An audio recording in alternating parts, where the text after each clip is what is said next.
Hey, all my movie maniacs! It's finally here, the long-awaited, highly anticipated sequel to Blade Runner called Blade Runner 2049, brought to us by Denis Villeneuve. And here we get the story of a young Blade Runner, K, played by Ryan Gosling, who, while he's hunting down rogue replicants and taking them out, he soon starts to uncover a dark secret that leads him to seek out one of the better Blade Runners of olden days, yes, Rick Deckard. And soon we see how Kay and Rick Deckard work together to uncover these dark secrets, all the while being pursued by the henchmen of a villainous corporate man named Neander Wallace. And we see how all of these things play out in this fantastic world in Blade Runner 2049.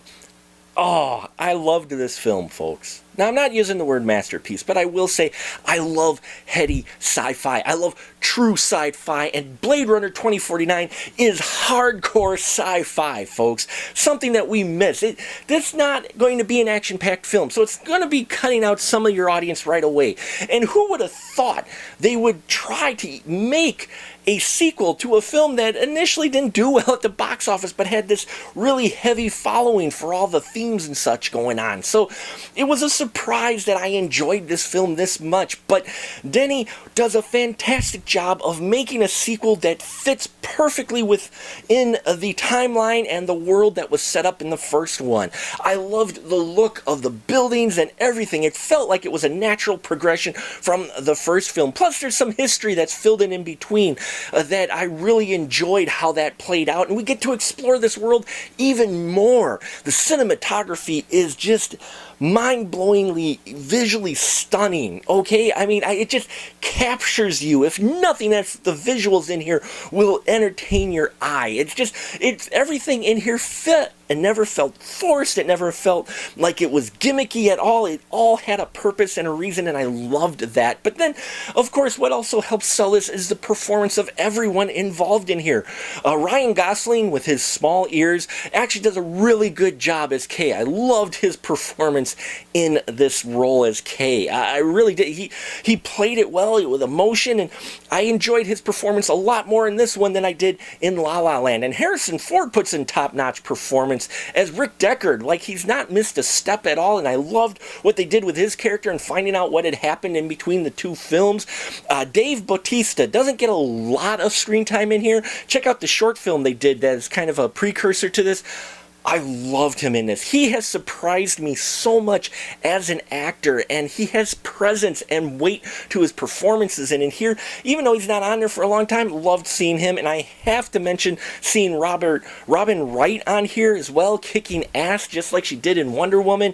Jared Leto, being Jared Leto, he plays up this villain to the hilt, and, it kind of felt like he was maybe overdoing it a little bit, but it was fitting within this film.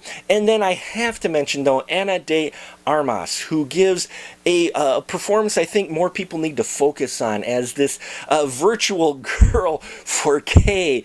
It was a really interesting relationship between these two. Her performance was just so genuine, and I loved seeing her on screen and the way she interacted with Ryan Gosling. And this film is rated R all the way, folks. Thank you. Which is also a bold move, though, for this, because you're making a film that's not only a sequel to a film that's 35 years old, but you're making it rated R. So you know you're not going to really appeal to the young audience, especially since you're lacking in action. But this film has so many great things about it, whereas if you, as a film lover, are looking for one of those films that just will capture you and you make you want to watch it again and again, Blade Runner 2049 is that film. I was blown away by this, of how good it was, how solid it was, and the music in this film was just like it came out of the first film. I mean, you could watch these two films back to back, and they would fit so perfectly. You would be hard-pressed to tell that one was made 35 years after the other. So, for me, Blade Runner 2049 was fantastic. 5 stubs all the way. I can see where people aren't liking it.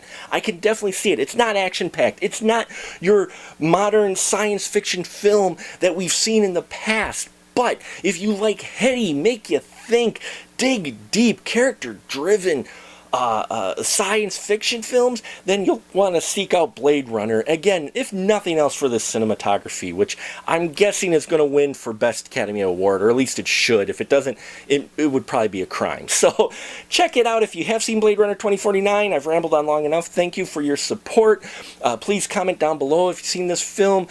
Subscribe if you haven't already. And until next time, remember, keep that ticket stub.